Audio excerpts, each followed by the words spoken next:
सुप्रभातम प्यारे विद्यार्थियों। आज की कक्षा में हम लोग पंचमः पाठः जननी तुल्य वत्सला इस पाठ को पढ़ेंगे। आप लोग ध्यान से देखिए पुस्तक को। पंचमः पाठः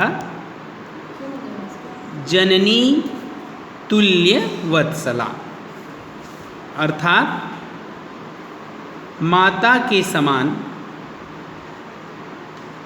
जो वत्सलता है, पुत्र के प्रति प्रेम है, वह अर्थात माता का बच्चों के प्रति अगाध प्रेम।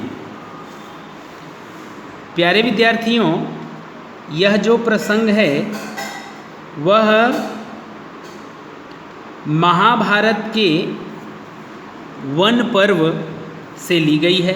यह कथा न केवल मनुष्यों अपितु सभी जीव जंतुओं के प्रति समदृष्टि पर बल देती है। समदृष्टि अर्थात सभी जीव जंतुओं पर समान दृष्टि का होना, सबको बराबर मानना। समाज में दुर्बल लोगों अथवा जीवों के प्रति भी माँ की ममता प्रगाढ़ होती है, अत्यधिक होती है। यह इस पाठ का अभिप्रेत है, अर्थात इस पाठ का ये मुख्य अंश है। प्यारे विद्यार्थियों, आगे अब हम पढ़ते हैं, आप लोग ध्यान से देखिए।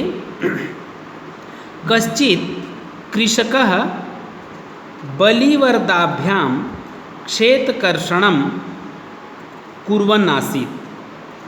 तयोः बलिवर्दयोः एकः शरीरेण दुर्बलः आसीत्, जवेन गन्तुम् अशक्तश्चासीत्। अतः कृषकः तं दुर्बलं वृषभं तोदनेन नुद्यमानः अवर्तत। अर्थात कोई एक किसान था जो दो बैलों के द्वारा खेत की जुताई कर रहा था। उन दोनों बैलों में एक बैल शरीर से दुर्बल था, जो नागर के जुआड़े में जाने के लिए अशक्त था। अतः कृषकः तं दुर्बलं वृषभं तोदनेन नुद्यमानः अवर्तत। अर्थात वो दुर्बल होने के बावजूद भी उस दुर्बल बैल को किसान ने जबरदस्ती मारते हुए उसको नागर में फांद दिए थे और जुताई करने लगे थे। सह ऋषभः हलमुढ्वा गन्तुम् अशक्तः क्षेत्रे पपात। वह जो वृषभ था, ये ऋषभ लिखा गया है, ये वृषभ है, वह में री की मात्रा है। प्यारे विद्यार्थियों, सुधार लेना इसको। हलमुढ्वा अर्थात हल को खींचने में और खींचकर उसको आगे ले जाने में अशक्त था, और वह क्षेत्रे पपात, और वह जुताई के समय ही खेत में गिर गया।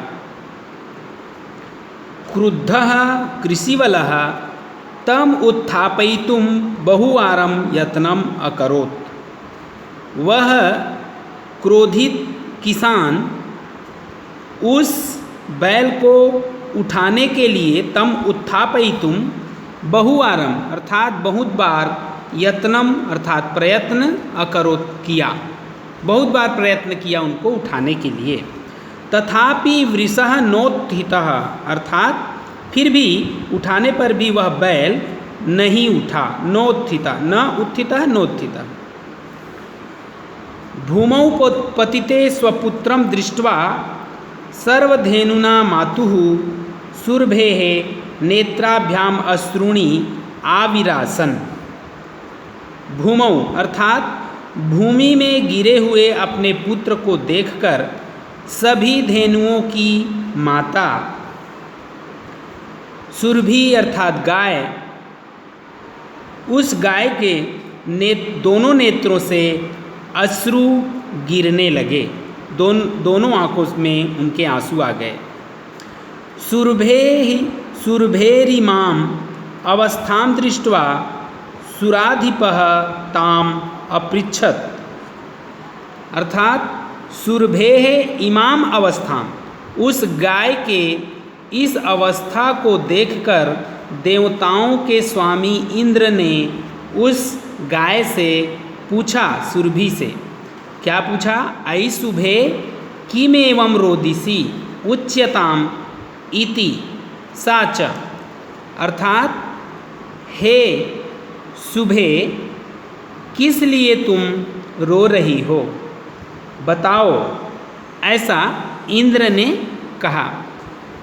तब वह सुरभि ने कहा, विनिपातो नवः कश्चित् दृश्यते त्रिदशाधिपः, अहम तु पुत्रम शोचामि तेन रोदिमि कौशिक, अर्थात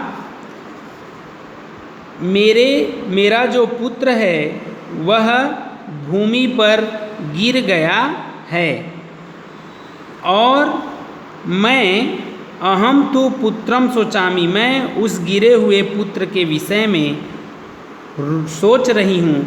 तेन रोदिमि कौशिक, और हे कौशिक, हे इंद्र, इसी कारण से मैं रो रही हूँ। प्यारे विद्यार्थियों, आज की कक्षा में इतना ही। अगली कक्षा में हम इस पाठ को आगे पढ़ेंगे। बहुत बहुत धन्यवाद।